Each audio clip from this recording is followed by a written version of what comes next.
भोला किसान के पास एक तुलसी नाम की गाय थी।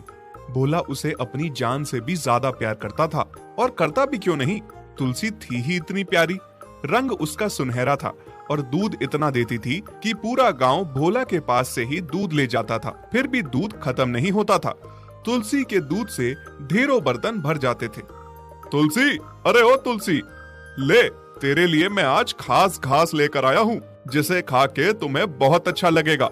भोला अक्सर अपने दिल की बातें आके तुलसी से करता था, क्योंकि उसके घर में तुलसी के अलावा और कोई न था। वो उसके पास आता, उसके सर पे हाथ फेरता और उससे प्यार जताता, जिससे तुलसी को भी बहुत अच्छा लगता था।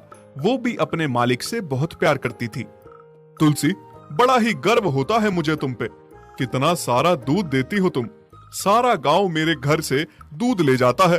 तुम्हारे दूध में इतनी बरकत है कि इतना दूध देने के बाद भी खत्म ही नहीं होता। लोग तुम्हारे दूध की तारीफ करते नहीं थकते। तुलसी मालिक के मुंह से तारीफ सुन के बहुत खुश हो रही थी। भोला के घर में हर रोज गांव वालों की दूध लेने के लिए लाइन लगी होती और भोला उन्हें दूध नाप के देता। पर कोई था जिसको इस बात की बहुत जलन थी। भोला के ही पड़ोस में एक औरत थी जिसका नाम गंगा था। वो एक आंख से अंधी थी। उसको भोला और उसके कारोबार से बहुत जलन थी, और वो तुलसी से भी बहुत जलती थी। गंगा के पास भी एक गाय थी जो थोड़ा सा ही दूध देती थी, लेकिन कोई उसके घर से दूध लेना पसंद नहीं करता था। सभी गांव वालों को उस पे शक था कि वो एक आंख वाली डायन है, काला जादू टोना जानती है। कितना जादू टोना किया इस गाय पे कि ये दूध देना बंद कर दे और इस भोला का कारोबार बंद पड़ जाए और सारे मेरे घर से दूध लेना शुरू करें। पर इस भोला और इसकी गाय की किस्मत पता नहीं कहां से लिखवा के आए हैं। कोई असर ही नहीं होता मेरे जादू टोने का इन पे। सुबह जैसे ही भोला तुलसी से दूध निकाल के गांव वालों को देना शुरू करता है कि तभी गंगा आती है। भोला भैया, थोड़ा दूध मिलेगा क्या? दूध? हाँ, जरूर मिलेगा बहन। कितना दूध चाहिए तुम्हें, बताओ। हाँ भैया, थोड़ा सा चाहिए लोटे में। लो बहन, जितना दूध चाहिए ले जाओ। जैसे ही भोला गंगा को दूध देने वाला होता है कि तभी दूध लेने आया हुआ पड़ोसी भोला से कहता है, भाई भोला, अगर बुरा ना मानो तो एक बात कहूँ। गंगा बहन के घर में खुद भी एक गाय है जो दूध देती है, और उसका तो कोई दूध भी नहीं बिकता। फिर ये तुमसे दूध क्यों ले जा रही है? हाँ, ये तो मैंने सोचा ही नहीं। हाँ बहन, तुम्हारे घर में तो खुद ही गाय का दूध है, फिर मुझसे क्यों दूध मांग रही हो? नहीं नहीं भाई साहब, वो आज मेरी गाय ने दूध नहीं दिया और मुझे दूध के साथ दवाई खानी थी, बस इसलिए दूध मांग रही थी। थोड़े से दूध की तो बात है, उधार दे दो, कल मैं अपनी गाय से निकाल के दे दूंगी। क्यों झूठ बोलती हो बहन? मैंने खुद तुम्हें गाय से दूध निकालते देखा। उस समय मैं तुम्हारी गौशाला के बाहर से गुजर रहा था, और झूठ बोलती हो कि दूध नहीं दिया। देख भोला भाई, सारे गांव वाले इस गंगा पे शक करते हैं। अगर फिर भी तुम्हें इसे दूध देना है तो दे दो, मैं कुछ नहीं कहूँगा। भोला पड़ोसी की बात मान लेता है और गंगा को दूध नहीं देता। इस बात से गंगा को बहुत गुस्सा आता है। गुस्से में घर वापस आ जाती है। इस पड़ोसी को तो बाद में देख लूंगी, पर अब क्या करूं? दूध तो उस भोला ने दिया नहीं। हाँ, अब जादू टोने से काम नहीं चलेगा। अब मुझे कुछ और सोचना पड़ेगा। गंगा अब भोला के कारोबार को खत्म करने के लिए दूसरा तरीका सोच रही थी।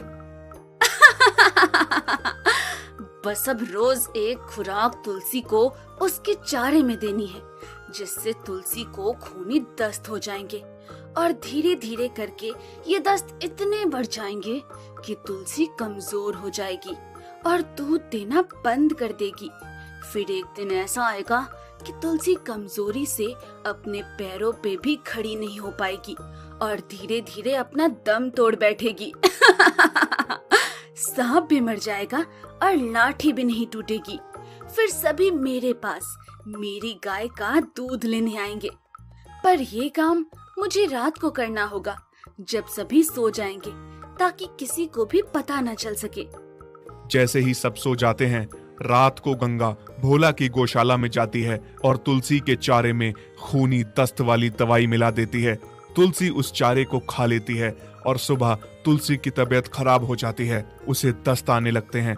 फिर जैसे ही भोला दूध निकालने आता है, तुलसी पहले के मुकाबले उस दिन कम दूध देती है। तुलसी, क्या बात है, आज तुमने कम दूध दिया, क्या हुआ? अरे ये क्या, तुम्हें तो दस्त हो गए हैं। तुलसी, तुम बीमार हो, ऐसा क्या खा लिया तुमने जिससे तुम्हारा पेट खराब हो गया? ये सिलसिला फिर रोज का चलने लगा। रोज रात को गंगा तुलसी के खाने में गलत दवाई मिला देती, जिससे तुलसी की तबीयत दिन ब दिन खराब होने लगी।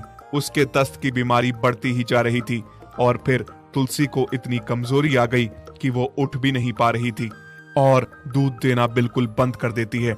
इस बात की भोला को बहुत चिंता हो जाती है। तुलसी, ये अचानक से तुम्हारे साथ क्या हो गया है? पहले तो तुम्हें दस्त हो गए, वो ठीक होने का नाम ही नहीं ले रहे थे, और अब खून वाले दस्त। तुलसी, मैं जानता हूँ तुम भी बहुत तकलीफ में हो, पर मैं क्या करूं? कैसे तुम्हारा इलाज कराऊं? कुछ समझ में नहीं आ रहा है। गांव वाले भोला से कहते हैं कि वो अपनी देसी दवाइयों से इलाज ना करे, इससे कुछ नहीं होने वाला। उसे तुलसी को किसी बड़े पशुओं के डॉक्टर को दिखाना चाहिए। हाँ, तुम लोग सही कह रहे हो, मैं पहले ही बहुत देर कर चुका हूँ। पहले ही किसी अच्छे पशु के डॉक्टर से तुलसी को दिखा चुका होता तो आज मेरी तुलसी इतनी तकलीफ में ना होती। मरने की कगार पे आ पहुंची है वो। भोला अभी गांव वालों से बात कर ही रहा था कि तभी गंगा वहां आ पहुंचती है और कहती है, सुनिए, मेरे घर में बहुत सारा दूध है, जिसको मेरे घर से दूध लगवाना है तो लगवा लो। भोला से 1 रुपए कम ही लूंगी, और वैसे भी मुझसे दूध लेने के अलावा कोई चारा नहीं है तुम लोगों के पास। थोड़े दिनों में भोला की गाय मर ही जाएगी। अरे अरे, शुभ शुभ बोलो गंगा बहन, क्यों तुलसी के मरने की बात रहे हो तुम भी हमारी तरह तुलसी के ठीक होने की दुआ करो।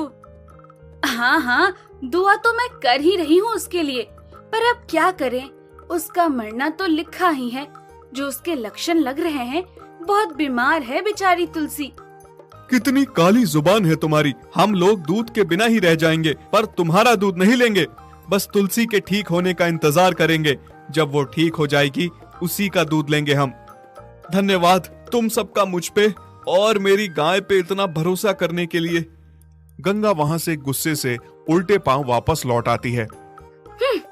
देखती हूँ कैसे तुम लोग मुझसे दूध नहीं लेते हो। बस 1 दिन की खुराक और देनी है तुलसी को, फिर वो मर जाएगी। भोला पशुओं के डॉक्टर के पास जाता है। डॉक्टर उसे कहते हैं कि जो घास वो गाय को दे रहा है, उन्हें उसकी जांच करानी पड़ेगी। फिर जैसे ही डॉक्टर घास की जांच करते हैं तो वो भोला को बताते हैं, भोला, जो चारा तुम अपनी गाय को देते हो, उसमें कोई तुम्हारी गाय को नुकसान पहुंचाने के लिए ऐसी दवाई मिला दे रहा है जिससे गाय को खूनी दस्त हो रहे हैं। और ये दवाई ऐसी है जो धीरे धीरे करके जानवर की जान ले लेती है। ये दवाई हर रोज उसे दी जाती है। मेरी तो यही समझ नहीं आ रहा कि तुम्हें पता कैसे नहीं चला। डॉक्टर साहब, ये आप क्या कह रहे हैं? मेरी तुलसी को मारने के लिए किसी ने ऐसा किया? हाँ, मैं सही कह रहा हूँ। और अगर एक बार फिर से यह दवाई तुम्हारी गाय को दी गई तो गाय मर जाएगी। नहीं नहीं डॉक्टर साहब, मैं ऐसा नहीं होने दूंगा। अब ये बात भोला आके गांव वालों को बताता है और गांव वाले मिलके तरकीब बनाते हैं उसे पकड़ने की, जो तुलसी को मारने की दवाई दे रहा था। फिर सारे गांव वाले रात को छुप के बैठ जाते हैं। जैसे ही आधी रात होती है कि तभी काणी गंगा दवाई लेकर गौशाला में घुस जाती है। बस एक बार और झेल ले तुलसी, आखिरी बार ये दवाई खा और सुबह तक तो इस दुनिया से चल बसेगी।